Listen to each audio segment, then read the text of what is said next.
Hi කොහොමද? ඉතින් මෙවර නිවාඩුවට අපි ආව තායිලන්තයට. තායිලන්තේ ගත කරන පළවෙනි දවස් තමයි අද. ඉතින් අද අපි ආවේ ටයිගර්ටොපියා. මෙතන කොටි ඉන්නවා. ඉතින් අපි දැක්කා. ඉතින් ලස්සනට ඒගොල්ලෝ හරියම නිදහස් පරිසරයක ඉන්න බව තමයි අපිට පේනුනේ. ඉතින් අද අපි උදේ ආහාරය ගන්නත් ආවේ මේ ස්ථානයට. බලන්න මේ සුන්දර පරිසරයේ තියෙන ලස්සන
Good morning.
නෑ දෙ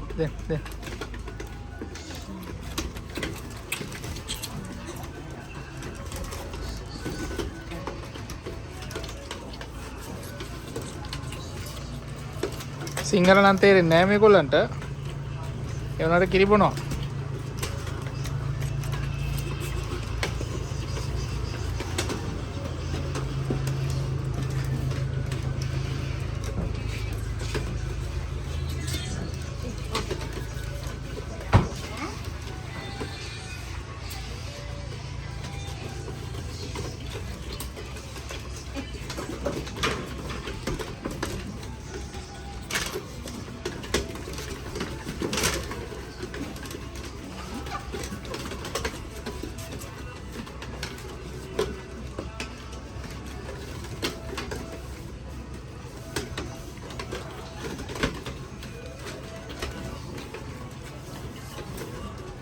What is this milk? Goat milk?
Pattaya floating market එක තමයි මේ ඔබ දකින්නේ. පතායා ෆ්ලෝටිං මාකට් එකේ ආරම්භයේ ඉඳන් අවසානය දක්වා එක පැත්තකට අපිට මේ විදිහට ඔරුවක් වගේ ඔරුවක්වත් මේක ඔරුවක්වත් නෙවෙයි බෝට්ටුවකුත් වගේ හැබැයි හබල් ගාන ඔරුවක් වගේ. ඉතින් එහෙම එක පැත්තකට අපිට යන්න තියෙන්නේ මෙහෙම ඔරුවෙන් අපිට යන්න පුළුවන් ෆ්ලෝටිං මාකට් එකේ කෙළවරට එහා කෙළවරට වෙනකම්ම. එහෙම ගිහිල්ලා තමයි ඊට පස්සේ ෆ්ලෝටිං මාකට් එකේ කියන්නේ දැන් ඔරුව යන ගමන් අපිට බඩු ගන්නවත් බඩු බලන්නවත් බෑ. හැබැයි එක පැත්තකට ඔරුවෙන් සංචාරය කරලා එහා කෙළවරට ගිහිල්ලා එහා කෙළවරේ ඉඳන් මෙහා කෙළවරට ඇවිදන් එන්න තමයි තියෙන්නේ. දැන් මේ තමයි ෆ්ලෝටිං මාකට් එකේ සුන්දරත්වය අපි දකින්නේ. ඉතින් මේක විනාඩි 10ක 15ක විතර ගමනක් එක අන්තයක ඉඳන් අනිත් පැත්තට ඔරුවේ ගමන් කරන එක. ඉතින් මේකේ විශේෂත්වයක් තියෙනවා මේ ෆ්ලෝටිං මාකට් එකේ විශේෂයෙන්ම දැන් ලංකාවේ අපිට ෆ්ලෝටිං මාකට් එක අත්දැකීම තියෙන එකම අත්දැකීම තියෙන පිටකොටුවේ තිබ්බ එකනේ. හැබැයි ඒකත් දැන් ඒ කලින් තිබ්බ සුන්දරත්වය දැන් නැහැ. ඒක හදපු කාලේ තිබ්බ සුන්දරත්වය.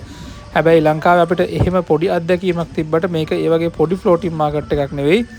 මේක ගොඩාක් ලොකු ෆ්ලෝටිං මාකට් එකක්. මේ ඔරුවෙන් එහා පැත්තට යන්නම විනාඩි 15ක් 20ක් යනවා. ඉතින් එහෙම තමයි ෆ්ලෝටිං මාකට් එකේ කතාව. පළවෙනි දවසේ අපි ඉස්සල්ලාම ආපු තැන තමයි අපි උදේ කන්න ගියා එක තැනකට. හැබැයි එතන ඇතුලේ ගියේ නැහැ මේ ඒ සූ එකේ. අපි ඉස්සල්ලාම ආපු තැන තමයි ෆ්ලෝටින් මාකට් එක. මේක පතාය කිට්ටුව තමයි තියෙන්නේ. බැංකොක් වල ඉඳන් සාමාන්‍යයෙන් පැය දෙකමාරක් විතර වගේ එන්න ඕනේ මෙතෙන්ට. ඉතින් ෆ්ලෝටින් මාකට් එක කියන්නේ මේක අර පිටකොටුවේ තියෙන ෆ්ලෝටින් මාකට් එක අපේ තියෙන හදපු එක. ඒක වගේ තමයි. හැබැයි ඊට වඩා ගොඩාක් ලොකුයි මේක. ඉතින් අපේ ගයිඩ් මහත්තයා කිව්වේ මේක මේ අපේ ගයිඩ් මහත්තයාගේ නමත් මරුව එතුමාගේ නම තමයි පිම්පොං නෙවෙයි පිම්පොං නෙවෙයි පිටිපොං තමයි එතුමාගේ නම. එතුමා කියපු විදිහට දැන් නැගෙනහිර බටහිර පැත්තේ වැනීසිය අපි දන්නවනේ ඉතාලියේ තියෙන වැනීසිය. ඒ වගේ නැගෙනහිර වැනීසිය කියලා තමයි මේ ෆ්ලෝටින් මාකට් එකට කියන්නේ. ඉතින් මෙහෙමයි. ඇත්ත කතාව බඩුවල නම් ගණන් වැඩි කියන එක තමයි අපිට ආරංචි බැංකොක් වලට වඩා අපි තාම බැංකොක් වලට ගියේ නැහැ. හැබැයි මේක එක පැත්තකට බෝට් එක යන්න පුළුවන්. ගිහිල්ලා ඊට පස්සේ පයින් ඇවිදගෙන ආපහු එන්ට්‍රන්ස් එකට එන්න පුළුවන්. හොඳ අත්දැකීමක්. හැබැයි අපි බඩු නම් ගත්තේ නැහැ මේකෙන්. හැබැයි මේ බොහොම සුන්දර අත්දැකීම් කිහිපයක් විඳගත්තා. මේ ලංකාවේ තියෙන වගේ හොඳ දෙලුම් බීම එකක් දුව ලංකාවේ ඒ ගානට ගන්න බෑ ඒක. රුපියල් 500 කට හොඳ දෙලුම් බෝතලයක් බිව්වා. ඉතින් එහෙම තමයි ෆ්ලෝටින් මාකට් එකේ තත්ත්වය. ඉතින් වෙනසකටත් එක්ක මේ පැත්තට අහම අලුත් අත්දැකීමක් ගන්න පුළුවන්. විශේෂයෙන් මේ අර මෙන්න මේ විදිහට තමයි යන්න තියෙන්නේ. ඉතින් යනකොටම මේ වගේ අපි යනකොට මේ අපේ ෆොටෝ එකකුත් මෙයාලා අරගෙන දෙනවා.